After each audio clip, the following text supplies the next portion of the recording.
हरि बोल, हरि बोल, हरि बोल, हरि बोल, हरि बोल, हरि बोल, हरि बोल, हरि बोल, हरि बोल, हरि बोल, हरि। अति प्रेम से बोले भागवत भगवान की जय। आज हम आंग्ले मार्शियल ओकुले श्री राधा कृष्ण मंदिर में श्रीमद् भागवत महापुराण के साप्ताहिक सत्संग में उपस्थित हुए हैं। अति प्रेम से बोले श्री भागवत भगवान की जय। वृंदावन विहारी लाल की। श्री कृष्ण गोविंद हरे मुरारी, श्री कृष्ण गोविंद हरे मुरारी, श्री कृष्ण गोविंद हरे मुरारी, श्री कृष्ण गोविंद हरे मुरारी।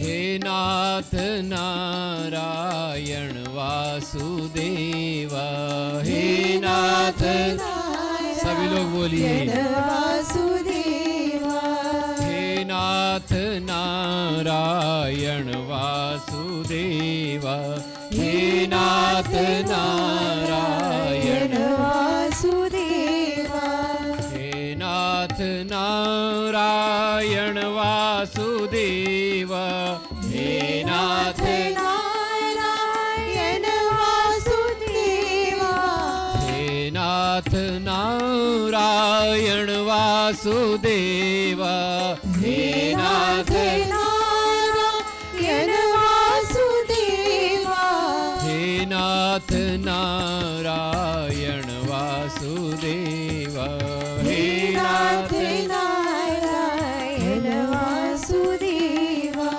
हे नाथ नारायण वासुदेव, हे नाथ नारायण वासुदेवा। श्री कृष्ण गोविंद हरे मुरारी, श्री कृष्ण गोविंद हरे मुरारी, श्री कृष्ण गोविंद हरे मुरारी, श्री कृष्ण गोविंद हरे मुरारी।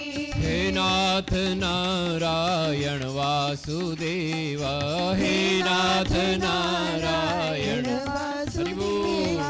हे नाथ नारायण वासुदेव, हे नाथ नारायण वासुदेवा, हे नाथ नारायण वासुदेव, हे नाथ नारायण वासुदेव।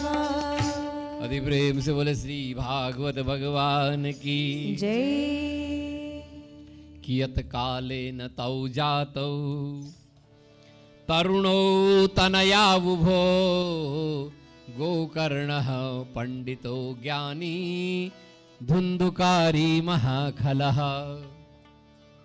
सूत जी कह रहे हैं श्रोताओ कि कुछ समय बीता, अब दोनों बच्चे बड़े हो रहे हैं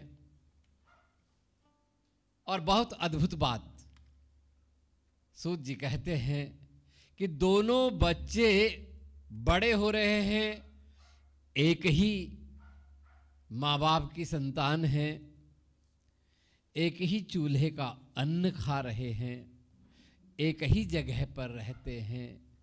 लेकिन जब बच्चे बड़े हुए तो भागवत कहता है कि गोकर्णः पंडितो ज्ञानी धुंधुकारी महाखलः, कि गोकर्ण जो है वो पंडित और ज्ञानी हो गया और धुंधुकारी महाखलः, और धुंधुकारी महादुष्ट चोर बहुत खराब हो गया। ऐसे कैसे हुआ श्रोता? आपने शुरू से कथा सुनी कि धुंधुकारी की माता जी अपने बेटे को बिल्कुल भी पिता के पास जाने नहीं देती थी। पिता तो महान ज्ञानी थे, पंडित थे, वो चाहते थे कि उनके पुत्र जो हैं अब उनकी विद्या को आगे बढ़ाएं, इसलिए वो चाहते थे बच्चों को अच्छे संस्कार दें। क्योंकि श्रोताओं, जिन बच्चों को अच्छा संस्कार मिलता है वही बच्चे आगे जाकर के माता पिता के नाम को आगे बढ़ाते हैं। ये कथा अस्पष्ट कह रही है।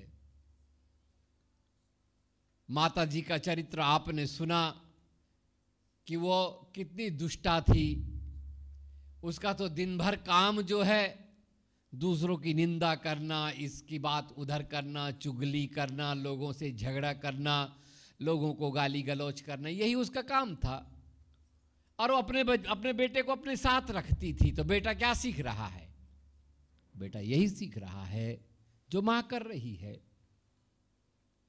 और दूसरा बेटा वो पिता के समीप रहता था।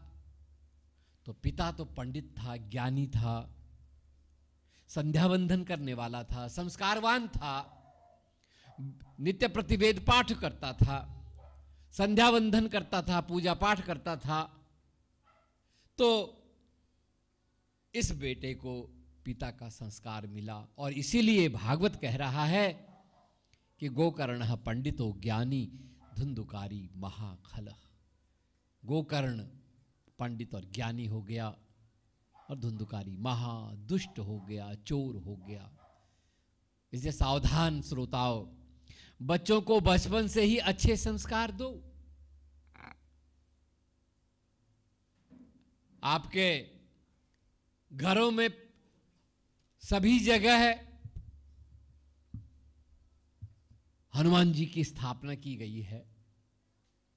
सबके घर में हनुमान जी का चौरा है, हनुमान जी की स्थापना और सबके घरों में हो रखी है। तो अब आपको चाहिए कि नित्य प्रति अपने घर में हनुमान चालीसा का पाठ करवाइए बच्चों से। यदि आप बचपन से अपने बच्चों को हनुमान चालीसा का पाठ करवाएंगे, हनुमान जी की पूजा करवाएंगे, तो निश्चित रूप से आपके बच्चे मेधावी होंगे। हनुमान जी के लिए तो गोस्वामी जी ने शुरुआत में ही कहा, जय हनुमान ज्ञान गुण सागर। हनुमान जी तो ज्ञान और गुण के सागर हैं। अगर आपका बच्चा बचपन से ही हनुमान चालीसा का पाठ करता है, पाठ करेगा, तो निश्चित रूप से वो शब्द उसके मन में बैठेंगे। और जब मन में बैठेंगे गुण, निश्चित रूप से वो आगे जाकर के मेधावी होगा। घर में व्यवस्था है, लेकिन यदि आप अपने बच्चों से ये नहीं करवा रहे हैं तो आप श्रोताओं बहुत कुछ आपके जीवन से छूट रहा है। समझ लीजिए आप अपने जीवन में आगे जाकर के और कष्टों को निमंत्रण कर रहे हैं। अच्छे संस्कार दीजिए बचपन से। जिनके बच्चों के अंदर अच्छे संस्कार होते हैं वही बच्चे आगे जाकर के माता पिता का सम्मान करते हैं। बाबा जी रामचरितमानस में लिखते हैं, स्वयं भगवान धरती पर आए मनुष्य रूप में। उन्होंने भी धरती पे आकर के मर्यादा का पालन किया। प्रातः काल उठ के रघुनाथा, मातु पिता गुरु नायहु माथा। ये बाबा जी स्वयं कहते हैं, गोस्वामी तुलसीदास जी महाराज। जब भगवान ने धरती पर आकर के स्वयं मर्यादा का पालन किया, तो श्रोताओं हमको भी चाहिए कि हम मर्यादा का पालन करें। जिस घर में मर्यादा का पालन होता है उसी घर में देवता का वास होता है, उसी घर में हमेशा सुख शांति होती है। ये स्वयं ये पंडित जी महाराज की धर्मपत्नी ये अधर्म का आचरण कर रही थी, तो इसका जो पुत्र इसके समीप में रहता था, भागवत ने जिसका नाम धुंधुकारी कहा है, धुंधुकारी भी और स्वयं माता की ही देन थी, माता ने ही वो नामकरण किया था, क्योंकि नाम का भी प्रभाव होता है ना जीवन में। इसलिए हमेशा से कहा गया है कि बच्चों का अच्छा नाम रखो, क्योंकि अच्छा नाम होने से कहीं न कहीं उस अच्छे नाम के जो संस्कार हैं, उसके गुण हैं, कहीं न कहीं वो सूक्ष्म रूप से और बच्चे के भीतर बैठते हैं। तो इसलिए धुंधुकारी महाखलह, धुंधुकारी जो है वो महादुष्ट हो गया, क्योंकि उसको संस्कार ऐसे मिले। और श्रीमद् भागवतकार कह रहे हैं कि कैसा हुआ वो, स्नान शौचा क्रियाहीनो दुर्भक्षी क्रोधवर्धितः दुष्पर परिग्रह कर्ता च शवहस्तेन भोजनम। इतना दुष्ट हो गया धुंधुकारी कि वो न तो समय पर स्नान करता है, न वो पवित्रता का शौच का आचरण करता है, दुष्परिग्रह हो गया है, दूसरों के धन को चोरी करने वाला हो गया है। एक पंडित के घर में पैदा हुआ, एक ज्ञानी महापुरुष के घर में पैदा हुआ पुत्र, और उसकी ऐसी स्थिति हो गई। धीरे धीरे चोर हो गया, दुष्ट हो गया, शराबी हो गया, जुआरी हो गया। क्योंकि जब व्यक्ति उसके जीवन में एक बुराई आती है तो वो एक बुराई के बाद दूसरी, दूसरी के बाद तीसरी, तीसरी के बाद चौथी, और आखिरी में वो बुराइयों का घर हो जाता है।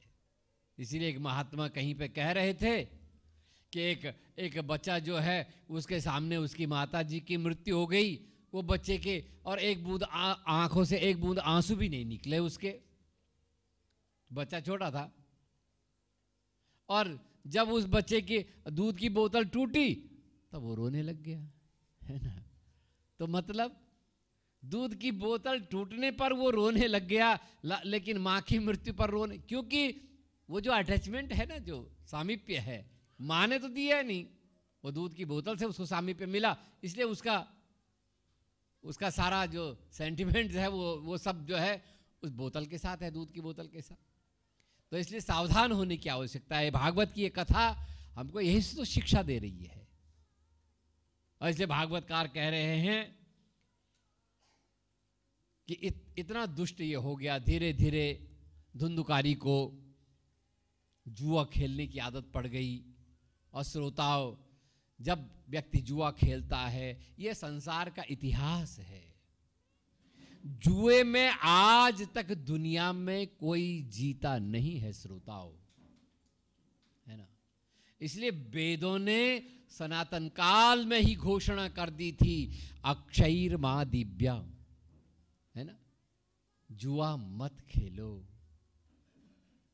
क्योंकि जुए से कोई जीता ही नहीं श्रोताओं। हमारे वहां तो इतना इतिहास भरा पड़ा हुआ है, सत्यवादी है ना, महाराज नल जैसा सत्यवादी आदमी, उसने जुआ खेला, कितना उसका हालत खराब हुआ अपनी धर्मपत्नी दमयंती के साथ, और कितना वनवास उसको भोगना पड़ा। और फिर महाभारत काल में स्वयं धर्मराज युधिष्ठिर ने जुआ खेला। सोच लीजिए श्रोताओं, जिसके अंदर इतना धर्म था, जिसके पास इतनी शक्ति थी कि उसके एक एक भाई जो है पूरी दुनिया को जीतने की शक्ति रखने वाले भाई जिसके पास में थे, उस व्यक्ति ने जुआ खेला, उसका क्या दशा उसकी हुई, कैसे जंगल जंगल भटकना पड़ा उसको। श्रोता, जब इतने बड़ी हस्ती ने जुआ खेला, उसका ये हाल हुआ, तो श्रोताओं, हम आप लोग जैसे लोग अगर जुआ खेलेंगे तो हमारी क्या स्थिति होगी। न हमारे पास तपस्या का बल है, न धर्म का बल है, न हमारे पास इतनी शक्ति सामर्थ्य है। यदि ऐसे आदमी जुआ खेलेंगे तो फिर उसका होगा क्या। इसलिए जुआ कभी नहीं खेलना। इसको जुआ खेलने की आदत पड़ गई। अब जुए में तो रोज हारते हैं, अब पैसा कहां से लाए, घर में चोरी करना शुरू कर दिया, रोज चोरी कर रहा है, और पिताजी को समझ में नहीं आ रहा है कि उसकी जेब से रोज रोज पैसा कहां गायब हो रहा है। और एक दिन पिता ने धुंधुकारी को चोरी करते हुए पकड़ लिया। जब सामने पकड़ लिया, पिताजी ने डांटा, तो श्रोताओं धुंधुकारी ने पलट करके पिताजी को ही एक जोर से थप्पड़ मार दिया। श्रोताओं, जिन बच्चों के अंदर संस्कार नहीं होते हैं वही बच्चे माता पिता पर और हाथ उठाते हैं। इसलिए माता पिताओं, आप सावधान हो जाइए, कहीं आपके साथ भी ऐसी घटना न हो जाए। और जब बेटे ने बाप के मुख पर ही थप्पड़ मार दिया, और थप्पड़ मार करके, क्योंकि बाप ने डांटा था उसको, वो ये सब सहन नहीं कर सकता था। बाप ने डांटा, उसने मारा, थप्पड़ मार के वो तो चला गया, लेकिन जो छोटा बेटा था उसने ये घटना देखी थी, उसने देखा और उसको अच्छा नहीं लगा। और आज छोटे बेटे ने पिता से कहा, और कितनी ज्ञान की बातें, और पिता से कहा कि हे पिताजी, का तिष्ठामि क्व गच्छामि क्व मे दुखम व्यपोहयेत, है ना, बहुत सुंदर बात। और कह रहे हैं गोकर्ण जी कि हे पिताजी, अरे अब तो समझो, अभी तक आप पुत्र के मोह में फंसे हुए थे। श्रोताओं, जब बेटे ने पिता को मारा था ना थप्पड़, तो पिताजी को सबसे पहली बात कौन सी याद आई थी? पिताजी को वही बात याद आई थी जो साधु ने समझाया था। मैंने आपको कथा में बताया था ना, साधु ने कहा था, अरे कोई पुत्र नहीं होता है, कोई पुत्र नहीं, काहे को तू पुत्र के मोह में फंसे हुए फंसा जा रहा है। लेकिन उस समय साधु की बात उसने मानी नहीं। जब आज पुत्र के द्वारा प्रताड़ित किया गया, तो आज उसको सबसे पहले वही बात याद आई, वो जो साधु ने कहा था। और आज छोटा बेटा पिता को समझा रहा है, हे पिताजी, मुंच ज्ञानम प्रजारूपम मोहतो नरके गति निपश्यति देहोयम सर्वं त्यक्त्वा वनं ब्रज। हे पिताजी, अब तो इस घर का मोह छोड़ो, अब तो ये बेटे का मोह छोड़ो। देखो बेटा क्या होता है। अरे अब तो आप दुनिया को देखना छोड़ो, रात दिन दूसरों के बारे में ही सोचते रहते हो। पिताजी, अब ये सब छोड़ो, अब थोड़ा अपने बारे में सोचो कि आप मनुष्य क्यों बने हो, आपका धर्म क्या है, को हम आप कौन हो, जरा अपने बारे में विचार करना प्रारंभ करो। हे पिताजी, देखिए श्रोताओं, एक ही घर में दो बेटे, और एक ऐसा है और दूसरा आज पिताजी के ज्ञान चक्षु खोल रहा है। इसने कहा, हे पिताजी, अब छोड़ो पिताजी ये घर, जिस घर में सम्मान नहीं है उस घर में रहना अच्छा नहीं है। जहां न कोई मान है न सम्मान है, कोई इज्जत नहीं की जाती है, ऐसे घर में बुद्धिमान पुरुष को एक मिनट भी नहीं रुकना चाहिए। हे पिताजी, ये संसार जो है, अंधकूपे स्नेह पाशे बद्धः पंगुरम शठः कर्मणा पतितो नूनम मामनुद्धर दयानिधे। ये संसार अंधकूप है पिताजी। ये तो आप समझ लीजिए कि एक अंधेरे कुएं में छलांग लगा रहे हो। इस संसार में सुख नहीं है पिताजी, संसार में आनंद नहीं है। हे पिताजी, अब आप इस घर का परित्याग करो। हे पिताजी, देहे स्थिमां सरुधिराभिमति त्यजत्वं जाया सुतादिषु सदा ममतां विमुञ्च पश्यन्निदं जगदिदं क्षणभङ्गनिष्ठं वैराग्यरागरसिको भव भक्ति निष्ठा। हे पिताजी, ये हाड़ मास के इस शरीर से अब प्रेम करना छोड़ो, क्योंकि ये हाड़ मास का शरीर आपका साथी नहीं है। ये तो थोड़े दिनों के बाद आपका साथ छोड़ने वाला है। जो आपका साथ छोड़ने वाला है, अरे उसकी चिंता क्यों कर रहे हो पिताजी? काहे को उससे और आप इतने मोहित हो रखे हो? अब तो इस शरीर पर प्रेम करना बंद करो। जो सत्य है उसकी ओर मुड़ो। जाया सुतादिसु सदा ममताम विमुंचा। अरे ये पत्नी पुत्र इनका स्नेह छोड़ो। ये कोई आपके साथ जाने वाले हैं क्या? अरे पत्नी भी बहुत दूर तक आएगी तो घर के दरवाजे तक, गेट तक आएगी। गेट के बाद आपको आगे चलना, अकेले चलना है। पत्नी वहां से आगे आने वाली नहीं है। पुत्र भी तो आएगा, तो वो आएगा सिर्फ शमशान तक आएगा। शमशान में आपको आग लगा करके वो वापस चला जाएगा। वहां से आगे आपको अकेले जाना है। इसलिए हे पिताजी, पश्यन्निदम, इस जगत को समझो। पश्यन्निदम जगदिदम क्षणभंगनिष्ठम वैराग्य राग रसिको भव भक्ति निष्ठा। ये जगत क्षण भंगुर है पिताजी। ये जगत झूठ है, ये सत्य नहीं है। इसलिए आप सत्य की ओर प्रस्थान करो। वैराग्य लो, अपनी संसार से वैराग्य धारण करो। धर्मं भजस्व सततम त्यज लोक धर्मान सेवस्व साधु पुरुषान जहि काम तृष्णान। अन्यस्य दोष गुणम चिंतनमासु मुक्त्वा सेवा कथा रस पंडितराम पिबत्वम।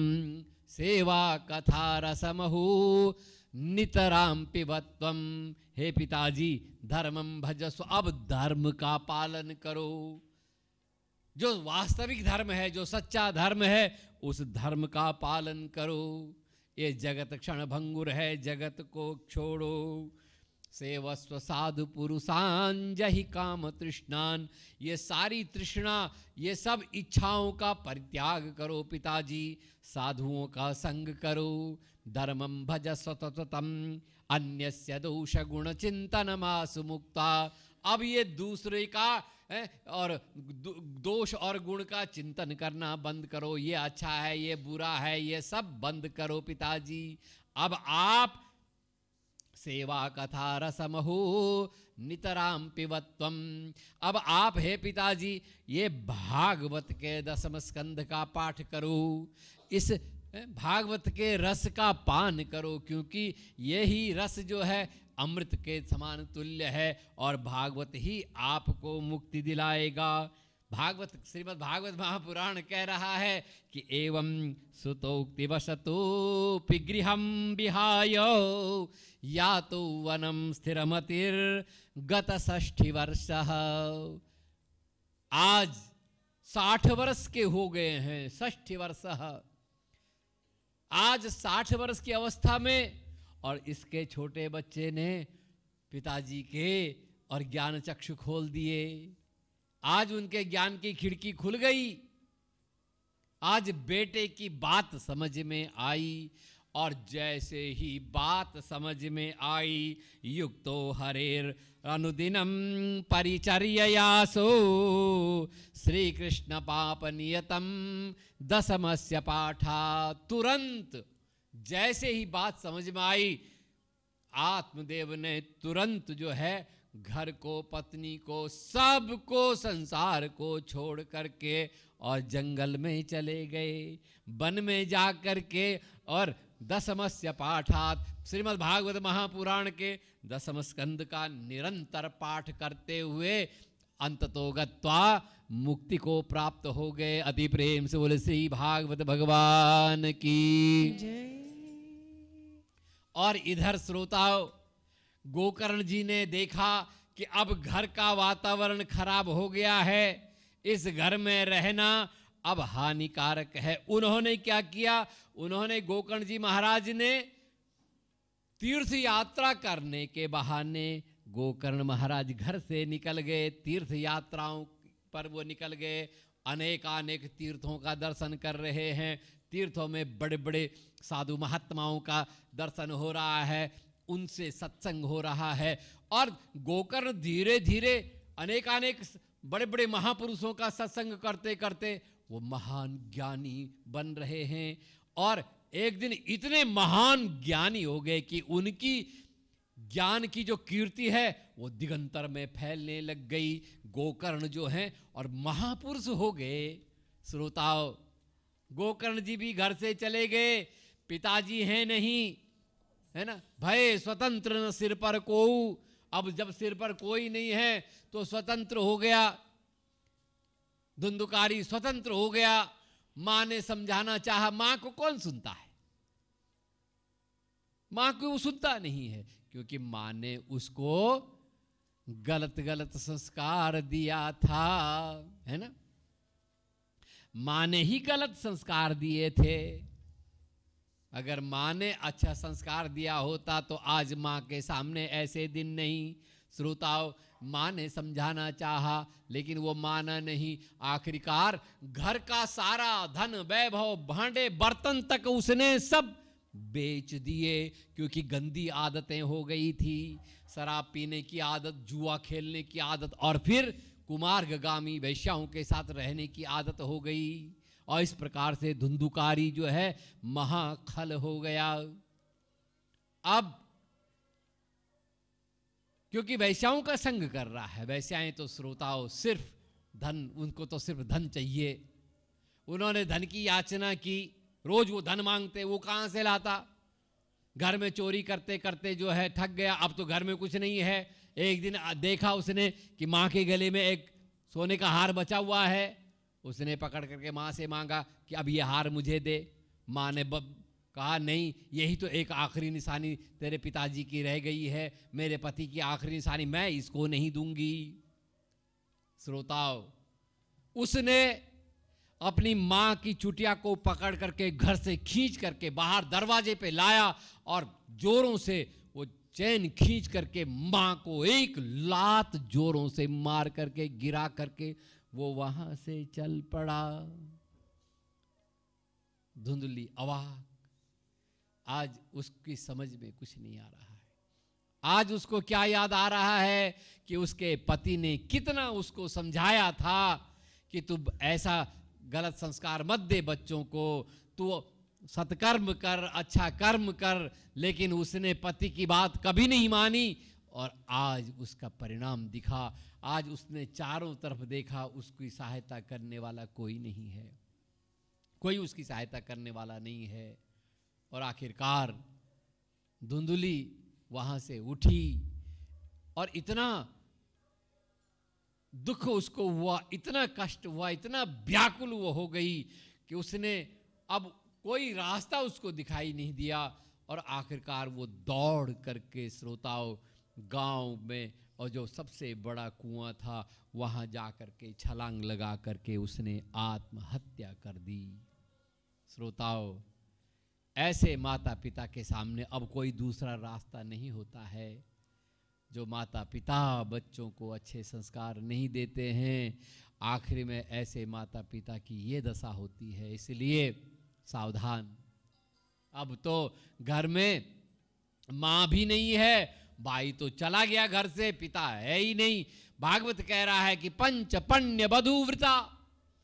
धुंधुकारी अभी तक तो वैश्याओं के पास जाता था, अब इसने वैश्याओं को घर में ही ले आया। एक वैश्या नहीं है श्रोताओं, पंच, भागवत कह रहा पंच पण्य वधूव्रता, 5 वैश्याओं को घर में लेकर के आ गया। श्रोताओं, वैश्याओं को तो सिर्फ धन चाहिए। उन्होंने धन की याचना की, उससे कहा कि तू कहीं से भी जा लेकिन धन लेकर के आ। कहां से धन लाएगा, चोरी करते करते थक गया। आज उसने मन में विचार किया कि अब मैं ऐसा काम करूंगा कि एक साथ बहुत सारा धन लेकर के और इनका मुंह बंद करने का उसने मन में विचार किया और वो वहां से गया। आज उसने जो प्लान बनाया, सीधे राजा के घर में चोरी करने का उसने योजना बनाई, क्योंकि सबसे ज्यादा धन तो राजा के ही वहां होगा। इसलिए वो गया और राजा के घर में जाकर के उसने चोरी कर दी और चोरी करके बहुत सारा धन लेकर के वो शाम को जब घर पहुंचा और वैश्याओं के सामने इतना सारा धन डाला कि वो सब धन को देख करके उनकी आंखें चुधिया गई। वो आश्चर्यचकित हो गए कि इतना सारा धन ये कहां से लाया है, इतना धन। वो जान गई श्रोताओं, वो समझ गई कि इसने जरूर ये राजा के वहां से इसने चोरी किया होगा। वो जानती थी कि राजा के घर में चोरी हुआ है तो पुलिस एक न एक दिन ढूंढते हुए यहां पहुंचेगी, क्योंकि भाई चोर कब तक पुलिस के हाथ से बचेगा, एक दिन दो दिन, एक न एक दिन चोर पकड़ा जाता है श्रोताओं।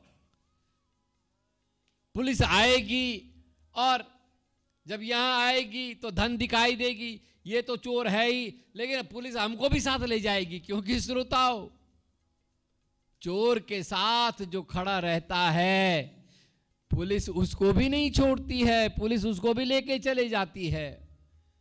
इसीलिए कहा है कि चोर का साथ भी नहीं करना, पुलिस बाद में ले जाएगी। अगर कोई जानता है गांव में ये चोर आदमी है, अगर गांव के दूसरे लोग जो हैं 2 दिन उस चोर के साथ खड़े हो गए तो सारे गांव वाले जान जाएंगे हाँ अब ये भी चोर हो गया है ना। क्योंकि इस चोर का साथी कौन होगा, शराबी का दोस्त कौन होगा, भाई शराबी होगा, चोर का दोस्त चोर होगा।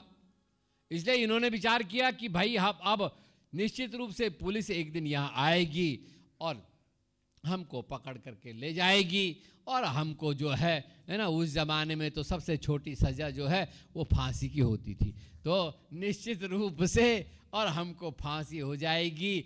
वो घबरा गई वो वैश्याएं, उन्होंने सोचा अब क्या किया जाए, और इतना सारा ढेर सारा धन देख करके धन पर लालच भी आ रहा है, धन छोड़ना भी नहीं चाहती हैं।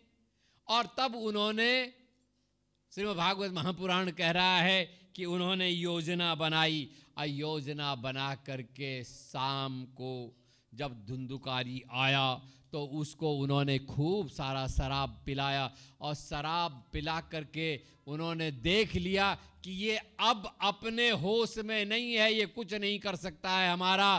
तब उन्होंने वो सारा धन लपेटा और धुंधुकारी को उसके हाथ पैर दोनों बांधे, अब बांध करके खंबे पर उसको बांधा धुंधुकारी को, और तब उसके गले में एक रस्सी बांधा। कुछ ने इधर से रस्सी पकड़ा और इधर से पकड़ा, खींच करके, और उसको अब फांसी लगा रहे हैं। तो धुंधुकारी को पीड़ा हुई, वो जोरों से चिल्लाया, वैश्याएं घबरा गई कि कहीं गांव वालों को पता चलेगा तो मुश्किल हो जाएगा। जैसे ही धुंधुकारी चिल्लाए ना, एक वैश्या दौड़ करके गई, चूल्हे में एक लकड़ी जल रही थी, उसने वो जलता हुआ लकड़ी ले करके और उस धुंधुकारी के मुंह में घुसा दिया। उसकी सारी जबान भी जल गई, आवाज़ खत्म हो गई, और इस प्रकार से श्रोताओं उन्होंने उसको फांसी लगा के देखा कि इसकी गर्दन अब लटक गई है। उन्होंने सोचा कि ये अब मर गया है, और रात में उन्होंने दरवाज़ा बंद करके घर के बाहर ताला लगा करके सारा धन ले करके उस देश से निकल करके दूसरे देश में वो लोग वहाँ से भाग गए। ये धुंधुकारी, उन्होंने सोचा कि ये मर गया है। श्रोताओं, जो दुष्ट होता है ना, वो इतनी आसानी से दुष्ट को मृत्यु भी नहीं आती है ना। दुष्ट के पास मौत भी नहीं आती इतनी आसानी से। उसको कई दिनों तक तड़पते तड़पते कई दिनों तक जो है वो तड़पता रहा, और बहुत समय के बाद तब उसकी मृत्यु हुई। जिसकी ऐसी मृत्यु होती है श्रोताओं, उसको मुक्ति नहीं मिलती है। श्रीमद् भागवत महापुराण कह रहा है कि वो थोड़े जब ऐसी अधोगति में वो फंसा तो श्रोताओं उसको मुक्ति नहीं, वो अधोगति में फंस जाता है, वो पिशाच हो जाता है, वो भूत हो जाता है। भूत जानते हैं ना, भूत? हाँ, आप भूत समझते हैं? नहीं जानते हैं भूत? क्यों, आपके गांव में ओझा नहीं है क्या? गांव में ओझा है ना, अगर नहीं जानते हैं तो उसके पास जाइए, है ना। नहीं लगा है तो लगा देगा वो, है ना। कितनी बढ़िया दुकान ओझा लोगों की चल रही है, मॉरिशस में तो बहुत ही बढ़िया चल रही है दुकान, है ना। किस तरह से ये लोग लोगों को धोखा दे रहे हैं, लोगों को ठगा रहे हैं। श्रोताओं, भूत योनि है, लेकिन जैसा ये आपके सामने प्रोजेक्ट करके रखा जाता है ऐसा नहीं है श्रोताओं। भूत वो धुंधुकारी भूत हो गया। और भूत, जब भूत योनि में जीव जाता है तो वो बहुत कष्ट में रहता है, क्योंकि उसके पास शरीर नहीं है कि वो जो है अपने और सारे कर्मों का भोग सके। बहुत पीड़ा में, बहुत दुख में रहता है। वो अपनी पीड़ा और अपने दुख के कारण वो रोता है, और वो रो रहा है, उसके रोने से आपको डर लग रहा है, तो इसमें भूत का कोई दोष नहीं है श्रोताओ, है ना। ये इसमें भूत का कौन सा दोष है? वो बेचारा अपने दुख में कराह रहा है, और आपने उसकी कराह से जो है आपको भूत लग गया है, तो ये आपका वहम है। और ऐसे ही धुंधुकारी भूत हो गया। रात में वो चिल्लाता है, रोता है अपने घर में। आसपास के घरों को बड़ा आश्चर्य हुआ कि क्या हो रहा है। कई बार दिन में लोग आते, देखते बाहर से दरवाजा बंद है, लोगों ने सोचा ये कहीं गया हुआ है। काफी समय के बाद जब बहुत वहां उपद्रव चल रहा है, रात में वो रो रहा है, चिल्ला रहा है बहुत, तब गांव में पंचायत बैठी। उन्होंने आकर के, और तब सबने मिलकर के वो दरवाजे का ताला तोड़ा। जब ताला तोड़ के अंदर गए तो वहां देखा वो एक खंबे पर जो है एक कंकाल खड़ा है, क्योंकि कई दिन से उसका मांस सब सड़ गया, कीड़ों ने खा दिया, सब समाप्त हो गया, केवल हड्डी का ढांचा मात्र है। तो गांव के बूढ़े पुराने लोगों को समझ में आ गई बात कि ये तो महादुष्ट तो था ही, जरूर इसके साथ कोई ऐसी घटना हुई है, या इसने स्वयं फांसी लगाई है, क्योंकि उसके हाथ पैर सब बंधे हुए थे। तो गांव के लोगों को समझने में देर नहीं लगी कि जरूर इसके साथ भी कोई ऐसी घटना हुई है। फिर गांव के लोग क्या करते, गांव के लोगों ने और उसका संस्कार कर दिया। चारों तरफ हल्ला हो गया कि उसका धुंधुकारी मर गया, संस्कार कर दिया। लेकिन रात में और वो चिल्लाता है, रोता है वहां। तो जो आसपास के घर थे श्रोताओं, उन्होंने अपना घर छोड़ छाड़ करके अब दूर जाके कहीं, क्योंकि वो डरते थे भूत है उस घर में। और इस प्रकार से गांव में कई दिनों तक इस तरह की चर्चाएं चलती रही। श्रोताओं, गोकर्ण महाराज तीर्थ यात्रा पर थे।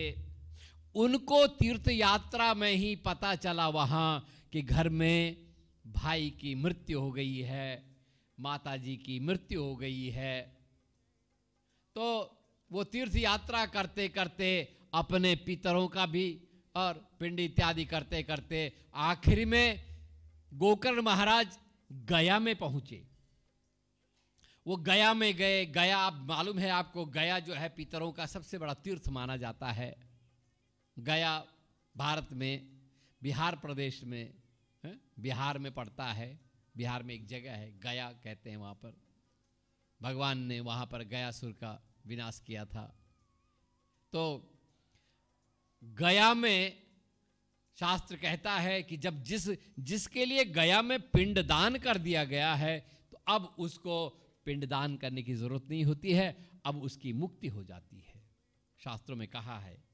और इस प्रकार से और गोकर्ण महाराज ने गया में उसके लिए पिंडदान कर दिया, अपने भाई के लिए मुक्ति कर दी, क्योंकि भाई है उसका। और इस प्रकार से गोकर्ण महाराज घूमते घूमते 12 साल के बाद गोकर्ण जी अपने गांव वापस पहुंचे। 12 वर्ष के बाद, 12 वर्ष तक गोकर्ण की ख्याति और पूरे संसार में फैल गई थी। गोकर्ण बहुत बड़े भारी संत, बहुत बड़े भारी महात्मा, ज्ञानी, पंडित हो चुके थे। वो अपने गांव में पहुंचे, लेकिन दुर्भाग्य से जब वो गांव में पहुंचे ना, तो वो गांव में शाम को पहुंचे, अंधेरे होते समय पहुंचे, और वो सीधे अपने घर में गए। जब वहां गए तो वहां आंगन में बड़े बड़े झाड़ झंकार हैं, क्योंकि आसपास में भी कोई घर में कोई नहीं रहता है, सब लोगों ने घर छोड़ के भाग गए भूत के डर से। तो गोकर्ण जी ने विचार किया कि घर के भीतर जाना तो बड़े खतरे का काम है, निश्चित रूप से घर के भीतर सांप होंगे, बिच्छू होंगे, तो रात में घर में जाना ठीक नहीं है। इसलिए गोकर्ण जी ने क्या किया, उन्होंने थोड़ा सा आंगन में ही थोड़ा सफाई करके, क्योंकि बड़े सरल थे, बड़े सीधे साधे थे, वो किसी को और कष्ट नहीं देना चाहते थे। वैसे वो गांव में किसी के वहाँ जा सकते थे सहायता के लिए, लेकिन उन्होंने विचार किया कि अब गांव के लोगों को मैं रात में कहाँ किसको तंग करूं, किसको सताऊं व्यर्थ में। उन्होंने वहीं पर झाड़ी, आंगन में थोड़ा झाड़ी साफ करके अपना चटाई बिछा करके और उन्होंने सोचा कि यहीं पर मैं विश्राम कर लेता हूं, कल जब प्रातः सूर्य भगवान आएंगे उसके बाद तब गांव वालों से मिलना होगा, तब मैं घर के भीतर प्रवेश करूंगा। ऐसा विचार करके गोकर्ण जी जो हैं और अपने आंगन में ही चटाई बिछा करके लेट गए। जैसे अभी लेटे ही थे कि इतने में गोकर्ण जी को एक छाया दिखाई दी।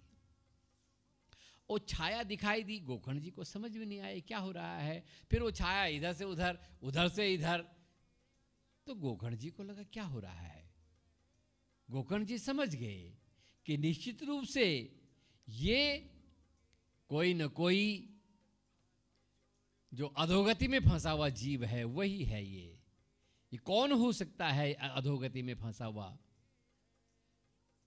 और गोकर्ण जी ने सावधान होकर के गोकर्ण जी ने पुकारा, कौन हो भाई, क्या है, कौन हो तुम।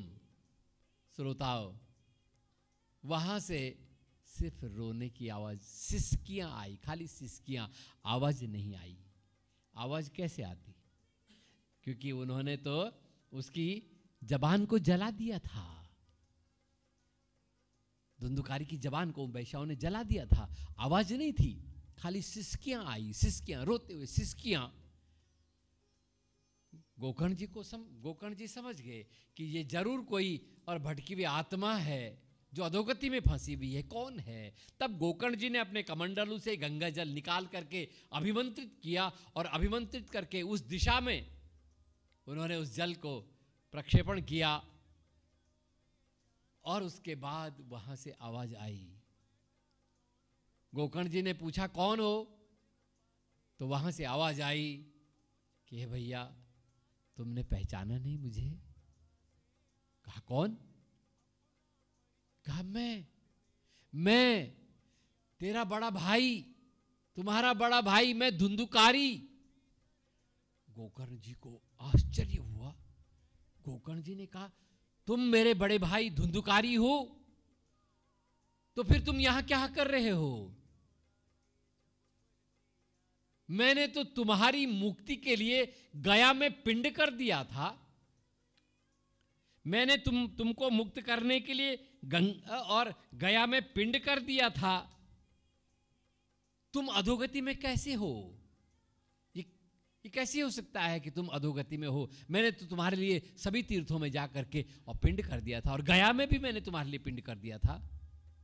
श्रोताओ, तब उस आत्मा ने, धुंधुकारी की उस आत्मा ने कहा, हे भैया, तुमने गया में मेरे लिए एक पिंड किया होगा, लेकिन हे भैया,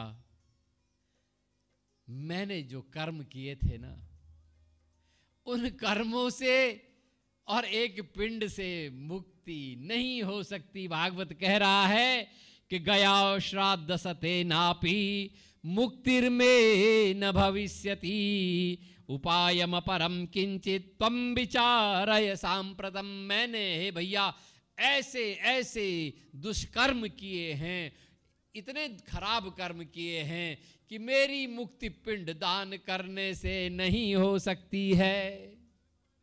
तुम अब मेरी मुक्ति के लिए कुछ और उपाय करो हे भैया।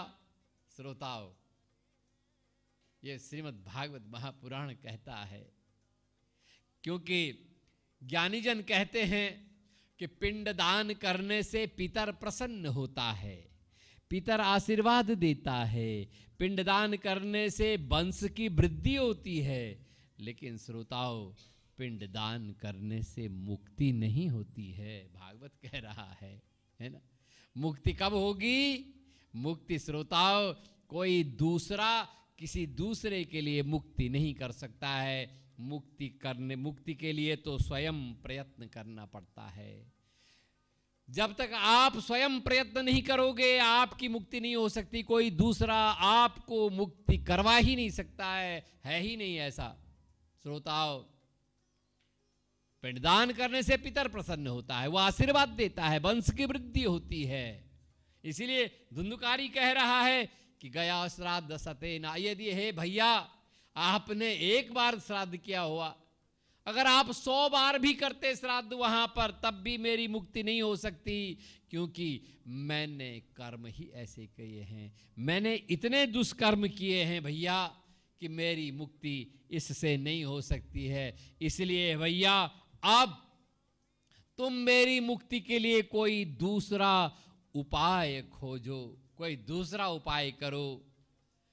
सूत जी कहते हैं कि हे ऋषियों, इति तद्वाक्यमाकर्ण्य गोकर्णो विस्मयं गतः शतश्राद्धेर्न मुक्तिश्चेद असाध्यं मोचनं तवः। इदानीं तु निजं स्थानं आतिष्ठ प्रेत निर्भयः त्वन्मुक्तिः साधकं किंचिद आचरिष्ये विचार्य च। गोकर्ण जी को यह सुनकर के बहुत आश्चर्य हुआ। गोकर्ण तो शास्त्र को जानते थे कि भाई गया में पिंडदान करने से मुक्ति हो जाती है, लेकिन अब यहां से इसकी मुक्ति नहीं हुई तो फिर किस चीज से मुक्ति होगी इसकी, कैसे मैं इसको मुक्ति करूंगा।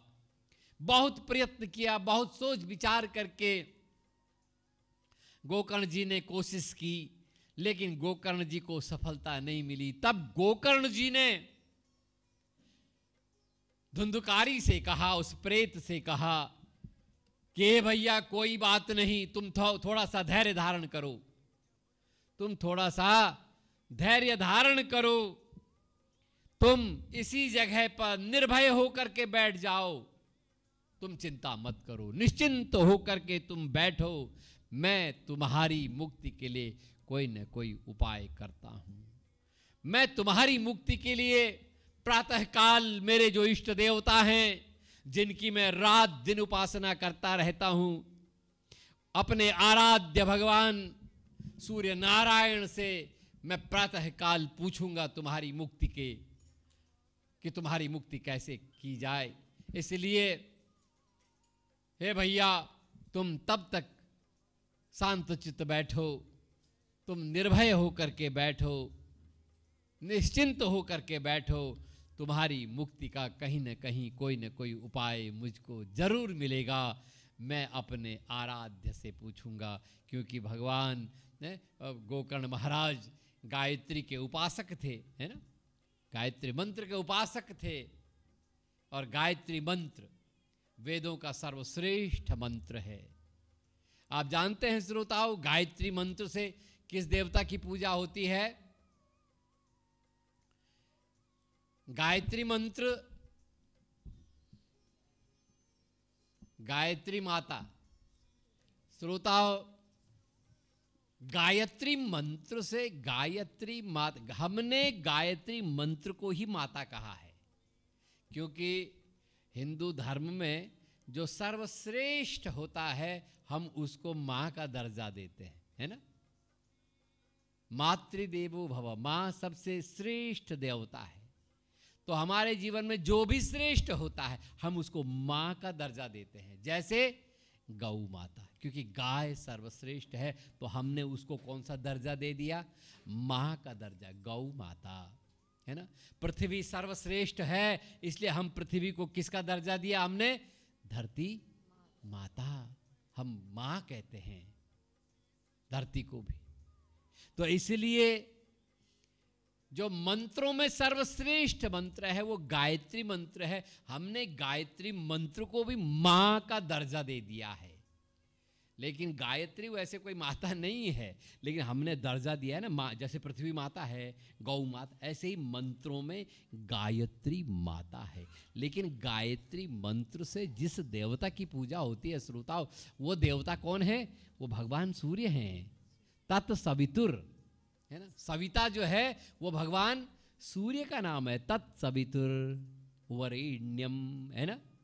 और सूर्य भगवान क्या है? बुद्धि के अधिष्ठाता हैं। धियो यो न प्रचोदयात, आखिरी में जो प्रार्थना की, धी, धी का मतलब होता है बुद्धि। हमने विशिष्ट बुद्धि को मांगा है भगवान सूर्य से। इसीलिए कहते हैं ना कि व्यक्ति को सूर्य भगवान के उगने से पहले जग जाना चाहिए। आपको मालूम है कब उठना चाहिए? सुबेरे? नहीं मालूम है। आजकल तो देर से उठने का फैशन आ गया है, क्योंकि देर से सोने का फैशन आ गया है। और जो देर से सोएगा तो देर से ही उठेगा। लेकिन श्रोताओं, ये अच्छा नहीं है।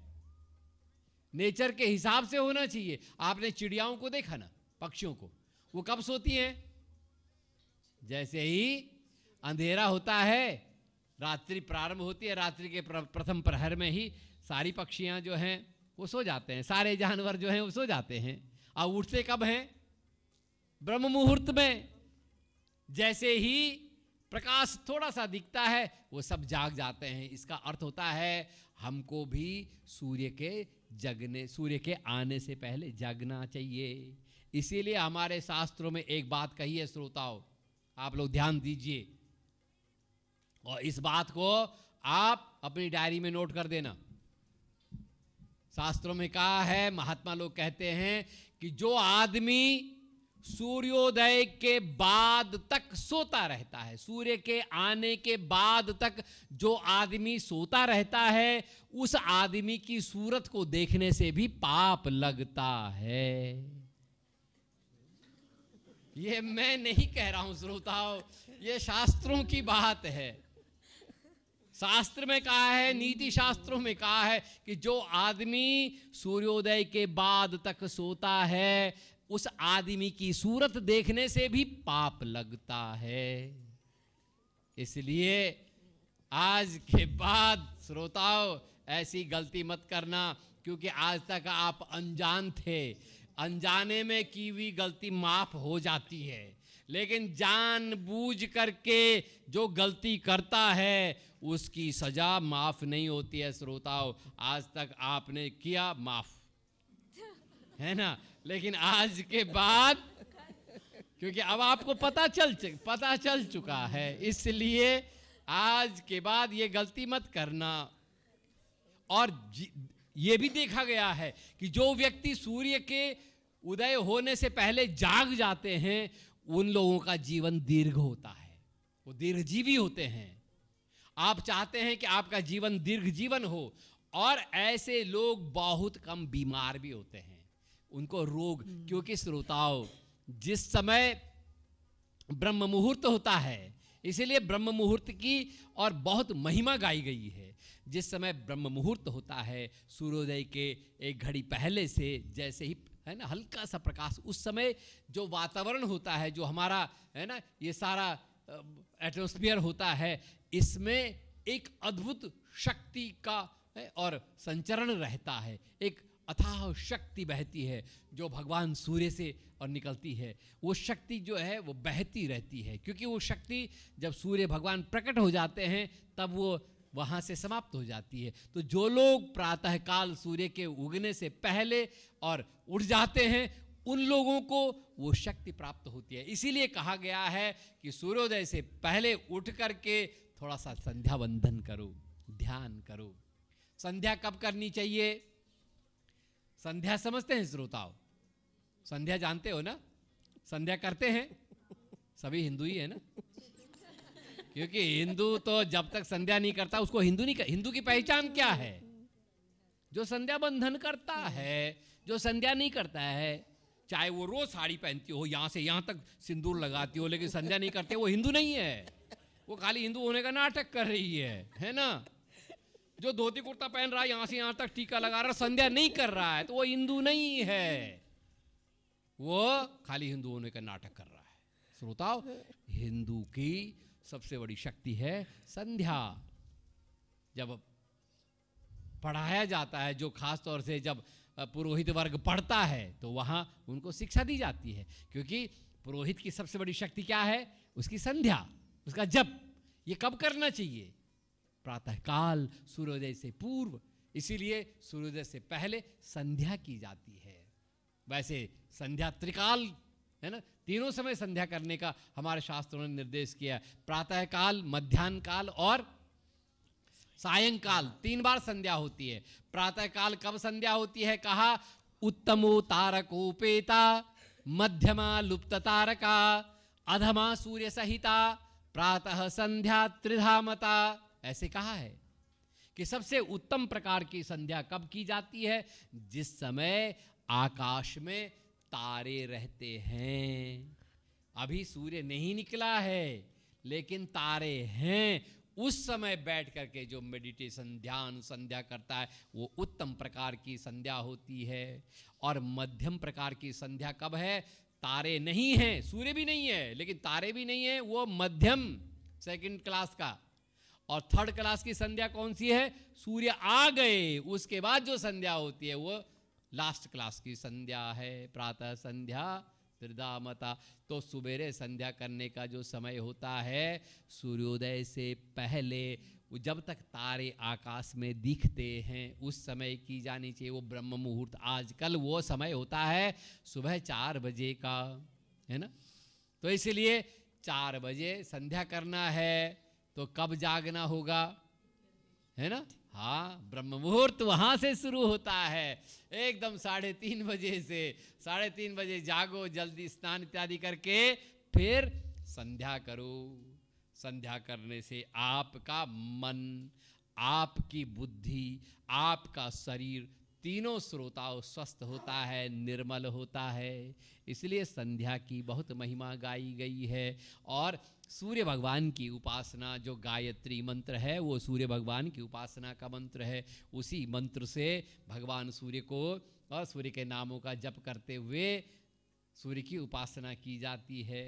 और संध्या का सबसे आखिरी कृत्य क्या होता है? सूर्य भगवान को अर्घ्य देना। संध्या कब समाप्त होती है? जब सूरज निकल रहा है। सूर्य भगवान को आप सुबेरे अर्घ्य देते हो ना, सूर्यार्घ्य। सूर्यार्घ्य कब देना है? अब ये नहीं कि आपकी नींद 9 बजे खुली और तब 10 बजे आप जो है सूर्य भगवान को अर्घ्य दे रहे हैं। श्रोताओं, जो वैज्ञानिक लाभ है उसका, जो सैद्धांतिक लाभ है वो प्राप्त नहीं होता है। हाँ, वो आपका श्रद्धा है, वो थोड़ा सा श्रद्धा की प्राप्ति होती है, लेकिन जो वास्तविक लाभ है वो प्राप्त नहीं होता है। सूर्य अर्घ्य देते उस समय दिया जाता है जिस समय सूरज निकलता है, सूरज की पहली किरण। और जब अर्घ्य दिया जाता है तो एक बड़ा सा लोटा लेकर के, जल लेकर के ऐसे ऊपर और फिर ऐसे गिराना है जल। और जो धारा गिरती है ना, सूर्य को देखना है उस धारा के बीच से उसी समय, और धीरे धीरे वो आप जल है और मंत्र बोलते हुए एहि सूर्य सहस्रांशो तेजो राशि जगतपते अनुकंपय माम भक्त्या गृहाण अर्घ्यम दिवाकर। वो धीरे धीरे वो अर्घ्य, अगर मंत्र नहीं आ रहा है तो ओम सूर्याय नमः 12 बार बोल दीजिए, उतने से भी काम चल जाएगा। ओम सूर्याय नमः, ओम सूर्याय नमः। और वो उस धारा के बीच से जो पहली किरण टकरा करके और सीधे आपके मस्तिष्क पर, यहाँ पर जो वो स्पंदित करेगी, आपकी बुद्धि जागृत हो जाएगी, आपके भीतर वो अद्भुत शक्ति का और संचार हो जाएगा, वो शक्ति का और बहाव आपके भीतर हो जाएगा श्रोताओं। इसलिए प्रातः काल संध्या करना ये बहुत उत्तम माना गया है। प्रातः काल की संध्या जरूर करनी चाहिए श्रोताओं। वैसे त्रिकाल संध्या है मध्याह्न काल में, जिस समय सूर्य मध्याह्न एकदम मध्य आकाश में रहता है। और शाम को संध्या कब करनी चाहिए? जिस समय सूर्य डूब रहे हैं। सायंकाल की संध्या के लिए क्या कहा कि उत्तमो भास्करोपेता मध्यमा लुप्त भास्करा अधमा तारकोपेता सायं संध्या त्रिधा मताः।